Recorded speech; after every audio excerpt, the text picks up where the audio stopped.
ما كان صلاتهم عند البيت إلا مكاء وتصدية فذوقوا العذاب بما كنتم تكفرون۔ کل کے سبق میں نے یہ عرض کیا تھا کہ ہم لوگوں نے مسجد کی نظامت اور ذمہ داری کو ایک اجارہ داری بنا لیا ہوا، حالانکہ یہ مقدس ترین جگہ امن اور سکون کی جگہ ہے۔ مسجد کے دروازے سے داخل ہونے والا بندہ پہلی اپیل کرتا ہے پروردگار عالم سے، اللہم افتح لی ابواب رحمتک، مولا میرے لیے رحمت کے دروازے کھول دے۔ دعا کر کے آگے اندر گلہ گزاری، جس امام صاحب کے پیچھے نماز پڑھنی ہے سب سے پہلے اس پر نشانہ بازی، آپس میں نشانہ بازی، فراڈ، ایک دوسرے پر طعن و تشنی۔ بھائی ہم اللہ تعالیٰ سے رحمت مانگ کر آئے ہیں، اور مسجد میں آنے کے بعد ہم نے وہ سارے کام کیے جو رحمت کے لیے رکاوٹ بن جائیں۔ بول لیں یہ صحیح بات ہے۔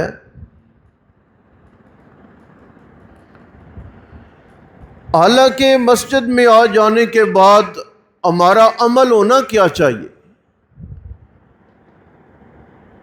ہمارے گھر میں مہمان آ جائیں تو ہم بچوں کو کہتے ہیں بیٹا شور نہیں کرنا، اللہ کے گھر میں آ کر ہم شور کرتے ہیں۔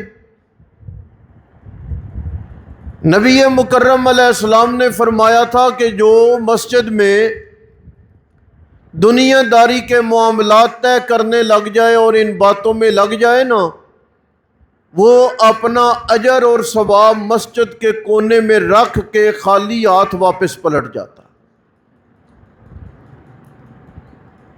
ہماری نمازوں کی حالت زار بنی ہوئی ہے، ہر شے کا ادب ہمیں پتہ ہے، نہیں پتہ نا تو مسجد کا نہیں پتہ، ٹھیک ہے جی، نہیں علم۔ غریب سے غریب آدمی کو بھی اس بات کا پتہ ہے کہ میں نے جب کسی دعوت پہ جانا ہے تو ستھرے کپڑوں میں جانا۔ آپ مساجد میں لوگوں کو دیکھ لیں، جہاں ستھرے کپڑے پہننے ہیں، جہاں پہ خوشبو لگانی ہے تاکہ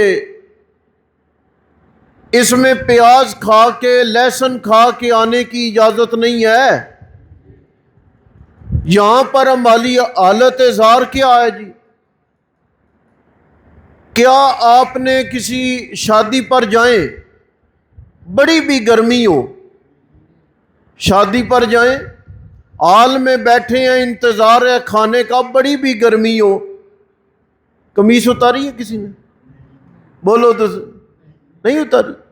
مسجد میں ہر دوسرے بندے کو دیکھیں، یہاں گرمی لگتی ہے۔ اس کائنات میں ہر جگہ پہ جانے کا ادب موجود ہے، اللہ کے گھر میں آنے کا ادب ہمارے پاس موجود کوئی نہیں۔ نہ اٹھنے کی ترتیب ہم نے سیکھی ہے، نہ بیٹھنے کی ترتیب، اور جس جگہ پر آ جانے کے بعد پل پل دعائیں ہیں، داخل ہو جاؤ دعا،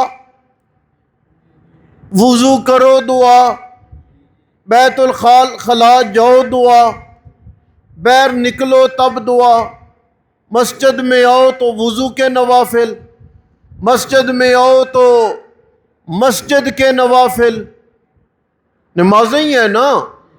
پھر اگر آپ نہیں پڑھتے، نماز کی انتظار میں بیٹھ گئے، تو آپ کا ادب سے بیٹھنا، ذکر اذکار کرنا، یہ بھی کوئی معمولی بات نہیں ہے، بلکہ آپ کا یہ ذکر اذکار کرنا بھی آپ کو نماز کا ثواب مل رہا ہے، ایسے ہی ہے جیسے آپ نماز میں ہیں۔ لیکن ہماری حالت زار کیا ہے جی؟ آج کل تو یہ جب سے یہ آج کل ہماری یہ گھڑیاں نہیں آ گئی ڈیجیٹل، یہ ان کے الارم بولنے سے نا ہر بندے کے ہی الارم آج کل بولتا۔ کرنا کیا ہے جی؟ میں حکا چھوڑ کے آیا ہوں، جا کے حکا پینا، ٹھیک ہے۔ حالانکہ نماز تو صبر اور حوصلے کا نام ہے، نماز تو تحمل سکھا رہی ہے۔ مسجد میں داخلے کے بعد تو بندے کی تربیت شروع ہو جاتی ہے۔ ہم کیا ہیں؟ میں یہ بھی کہہ چکا ہوں کہ ہم نے اگر نہیں سیکھا نا تو ہم نے مسجد کا ادب نہیں سیکھا، یاد رکھیں۔ رحمت کائنات صلی اللہ علیہ وسلم نے ایک بات بیان فرمائی ہے، میں بھی دیکھتا ہوں، آپ بھی دیکھیں، اپنا جائزہ لیں کہ کیا وہ بات ہمارے اوپر فٹ تو نہیں آ رہی۔ آپ نے فرمایا مومن مسجد میں ایسے خوش ہوتا ہے جیسے مچھلی پانی میں خوش ہوتی ہے، اور جس طرح پانی سے مچھلی نکال دیں تو وہ مچھلی تڑپتی ہے نا، اسی طرح منافق کو مسجد میں داخل کر دیں تو وہ بھی تڑپنے لگ جاتا ہے۔ اب آپ دیکھیں، ہر دوسرا بندہ نہیں تڑپتا مسجد میں آ کے؟ تو میں عرض یہ کر رہا ہوں، مسجد کے معاملات کو سمجھیں، اور جب آپ آتے ہیں نا جی، آ کے بیٹھ جائیں، وظائف کریں، ذکر اذکار کریں، اگر کوئی دینی مشغلہ ہے تو اختیار کریں، اگر دین کا کوئی مسئلہ درپیش ہے اور آپ کے پاس تبصرہ کرنے کے لیے علم موجود ہے تو تبصرہ کر لیں، اور اگر آپ کے پاس اس پر تبصرہ کرنے کے لیے بھی علم موجود نہیں نا، خاموش ہو جائے، وہ آپ کا کام نہیں ہے، آپ کا وہ منصب نہیں ہے۔ یہ جو حضور نے فرمایا تھا آخری زمانے میں رات کا مومن صبح کافر ہوگا، یہ کیسے ہوگا؟ بات سمجھے آپ؟ یہ جب ہم تعزیتوں پہ بیٹھتے ہیں تو ہر چار پائیوں کے گھیرے میں ایک مفتی نہیں بیٹھا ہوتا، داڑھی کٹا ہے، مسجد کے ہمسائے میں نماز کی توفیق نہیں، اور بیٹھ کے وہ فتویٰ دیتا ہے جیسے ملک کا مفتی اعظم ہے۔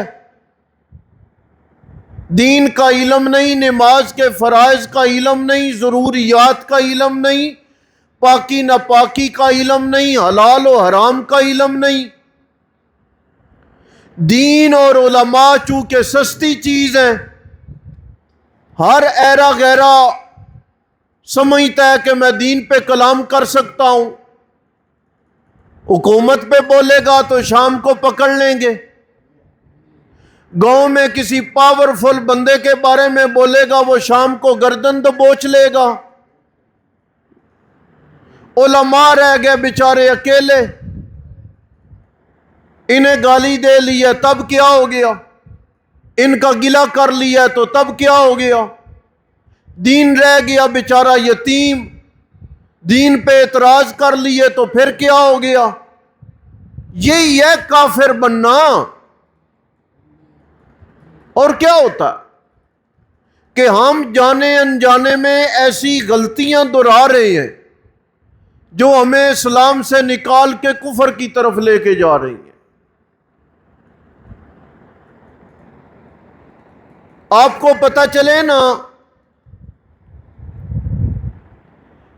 کہ یہ میرے پاس تاروں کا جرمٹ ہے جن کا بجلی سے تعلق ہے، پتہ نہیں اس تار کو کھینچوں فائدہ ہوگا، اس کو کھینچوں فائدہ ہوگا، اس کو کھینچوں فائدہ ہوگا، 4 تاروں میں ایک کو نکالوں تو فائدہ ہے، 3 کو نکالوں تو نقصان ہے۔ آپ یہ خطرہ مول لیں گے؟ نہیں نا۔ کاریگر کو بلاؤ، بھائی بائک لے کے جاؤ، اسے جلدی لے کے آؤ، کاریگر آ کے نکالے گا، یہ تار نکالنی ہے۔ آپ کو ہر مسئلے میں پتہ ہے کہ ہم نے کاریگر کو بلانا ہے، دین کے معاملے میں آپ کاریگر کو نہیں بلاتے۔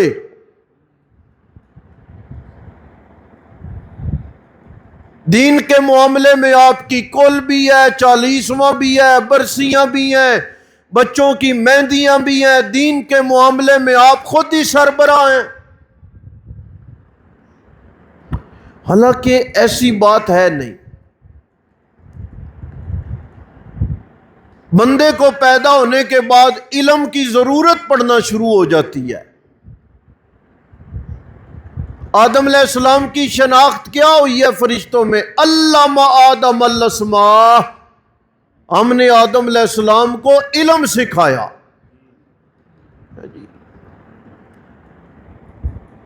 وہ آدمی جو زبان چلا رہا ہے دین کے متعلق، آپ اس کے پاس بیٹھے، بھائی آپ پڑھے لکھے نظر آتے ہو، دین کے متعلق آپ باتیں کر رہے ہو، میں آپ سے بڑا متاثر ہو گیا ہوں، آپ ایک بات کریں، مہربانی کریں، مجھے نماز کے واجبات کا علم نہیں ہے، آپ شفقت کریں، ذرا میرے سامنے نماز کے واجبات دہرا دیں۔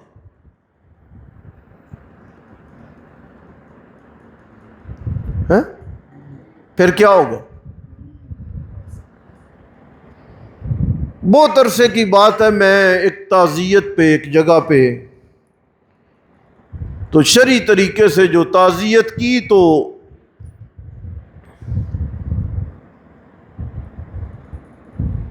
حلقہ احباب تھا، وہ میں نے وہ دعائے تعزیت جو ہے وہ پڑھ دی اور صبر کی تلقین کی جو شرعی طریقہ کار ہے، تو ایک صاحب ایک کونے سے آپ نے ہاتھ نہیں اٹھائے۔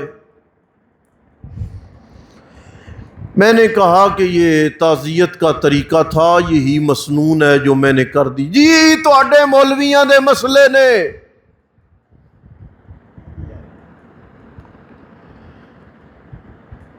تسی کدی ہل کھڑی کردے ہو تے کدی لمیا پاندے ہو۔ نے کہا ٹھیک ہے، تم نے دین کا حلیہ بگاڑ دیا۔ میں نے کہا یہ بھی ٹھیک ہے۔ اتنی باتوں کے بعد میں نے کہا میں نے حلیہ بگاڑا ہے، اسی ہل لمی پائیے، ساری باتیں اپنی جگہ پہ ہیں، آپ بڑے محترم ہیں، مجمع میں آپ سارے چپ ہیں، آپ اکیلے بول رہے ہو، آپ دین کا بڑا نالج رکھتے ہو، آپ ایک بات کی شفقت کریں گے کہ مجھے یہ بتائیں کہ جنازے میں بچے اور بچی کے لیے پڑھی جانے والی دعا کون سی ہے؟ ابھی میرے ذہن میں نہیں، تیرے ذہن میں علماء کو گالیاں نکالنا تمہارے ذہنوں میں ہے۔ واجبات ہیں میرے ذہن میں نہیں، دعائیں ہیں میرے ذہن میں نہیں، دعائیں قنوت ہے میرے ذہن میں نہیں۔ یہ ہمارے معاشرے کی وہ عکاسی ہے جو میں آپ کے سامنے پیش کر رہا ہوں۔ ہم گمراہی اور ضلالت کے کنارے تک پہنچ چکے ہوئے ہیں، ہمیں پیچھے آنا ہے۔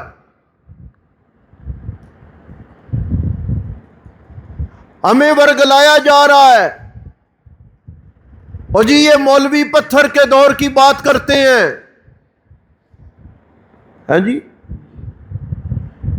آج تو جدید ترین زمانہ ہے، ہم کہتے ہیں کہ دین کے معاملے میں آپ کو پتھر کے زمانے میں جانا پڑے گا، وہ اتنا مخلص ترین زمانہ تھا جس میں اللہ کے بندے نے خط لکھ کے دریا میں ڈلوایا تھا، سمجھے آپ؟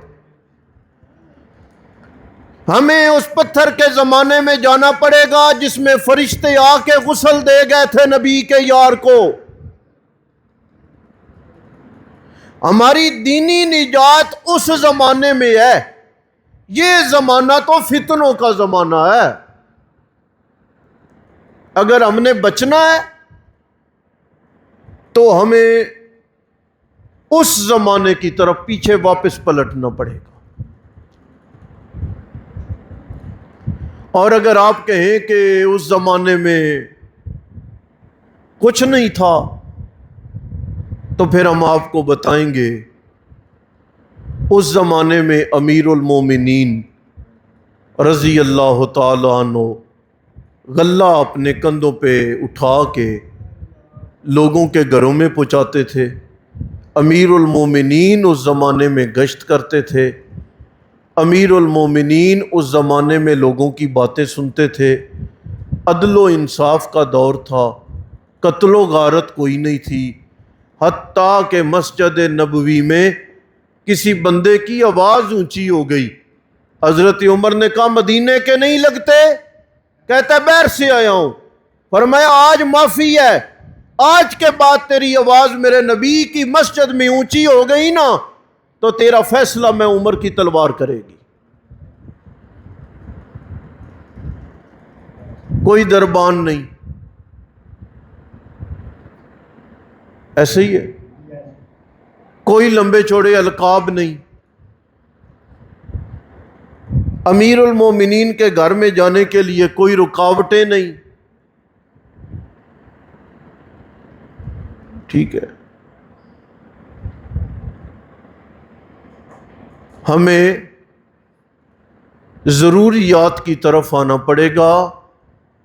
ہماری حالت یہ ہے کہ ہم مذہبی ہو کر بھی نا، اگر کوئی آدمی زبان دراز ہے اور ہم اسی کے ساتھ ہی بن جاتے ہیں، جی تسی ٹھیک آندے ہو۔ آپ اگر غلط آدمی کو روک نہیں نہ سکتے نہ روکیں، لیکن ہاں میں ہاں ملا کے غلط مجلس کا حصہ نہ بنے، جی جی کر کے غلط آدمی کو سپورٹ نہ کریں، آپ دفاع نہیں کر سکتے، ٹھیک ہے خاموش ہو جائیں، لیکن قرآن آخری بات کروں، قرآن کہتا ہے لا تقعدوا بكل صراط توعدون وتصدون عن سبیل اللہ، جس جگہ پہ اللہ تعالیٰ کی طرف جانے سے روکا جا رہا ہو، شک اور شبہ ڈالے جا رہے ہوں، لا تقعدوا، ایسے راستے پر بیٹھنے کی تمہیں اجازت